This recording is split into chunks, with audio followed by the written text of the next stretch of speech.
എല്ലാ വേദനകളും ഈശോയുടെ തിരുഹൃദയത്തിൽ സമർപ്പിക്കുമ്പോൾ കൈവരുന്ന സന്തോഷം എത്രയോ വലുതാണ്.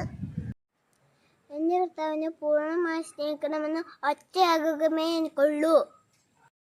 ഈശോ എന്ന തിരുനാമം ഉച്ചരിക്കുന്നത് എൻ്റെ നാവിന് ഏറെ മധുരമാണ്. എന്നെ മുഴുവനും കർത്താവിന് വിട്ടുകൊടുത്തിരിക്കുകയാണ്.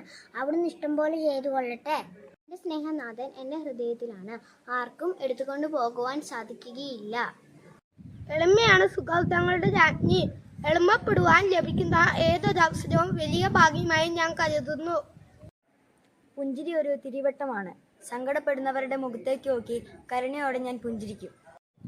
ചെടിയുടെ ചുവട്ടിൽ കിടക്കുന്ന വട്ടയിലയും വെട്ടിയിലയും ചീഞ്ഞ് ചീഞ്ഞ് ചെടിക്ക് വളമായി തീരും. അപ്പോൾ ആ ചെടിയിൽ നല്ല പൂക്കൾ ഉണ്ടാകും. പൂക്കൾ കണ്ട് എല്ലാവരും സന്തോഷിക്കും. എന്നാൽ വളമായി മാറിയ വട്ടയിലയുടെയും വെട്ടിയിലയുടെയും കാര്യങ്ങൾ ആരാലോചിക്കും? നമുക്കെന്നും വളമായി കിടന്നാൽ മതി. ഈശോ എന്ന തിരുനാമം ഉച്ചരിക്കുന്നത് എൻ്റെ നാവിന് ഏറെ മധുരമാണ്. ആരെങ്കിലും എന്തെങ്കിലും പറഞ്ഞാൽ എതിർവാക്ക് പറയാതിരിക്കാൻ ശ്രമിക്കുക. കഴിയുമെങ്കിൽ നല്ല വാക്ക് പറയുക.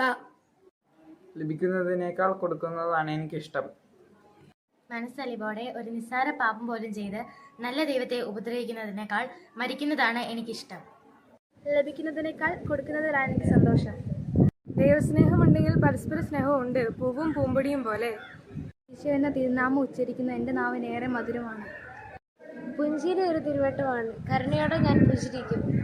പുഞ്ചിരി ഒരു തിരുവട്ടമാണ്. കാരുണ്യത്തോടെ ഞാൻ പുഞ്ചിരിക്കും. എളിമയാണ് സുഹൃത്തുക്കളുടെ രാജ്ഞി. എളിമപ്പെടാൻ കിട്ടിയ അവസരങ്ങൾക്ക് ഞാൻ ഭാഗ്യമായി കരുതുന്നു. ലഭിക്കുന്നതിനേക്കാൾ കൊടുക്കുന്നതിലാണ് സന്തോഷം. എല്ലാ വേദനകളും ഈശോയുടെ തിരുഹൃദയത്തിൽ അർപ്പിക്കുമ്പോൾ കൈവരുന്ന സന്തോഷം അത്ര വലുതാണ്.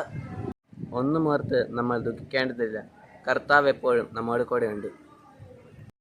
എല്ലാ വേദനകളും ഈശോയുടെ തിരുഹൃദയത്തിൽ സമർപ്പിക്കുമ്പോൾ കൈവരുന്ന സന്തോഷം എത്രയോ വലുതാണ്.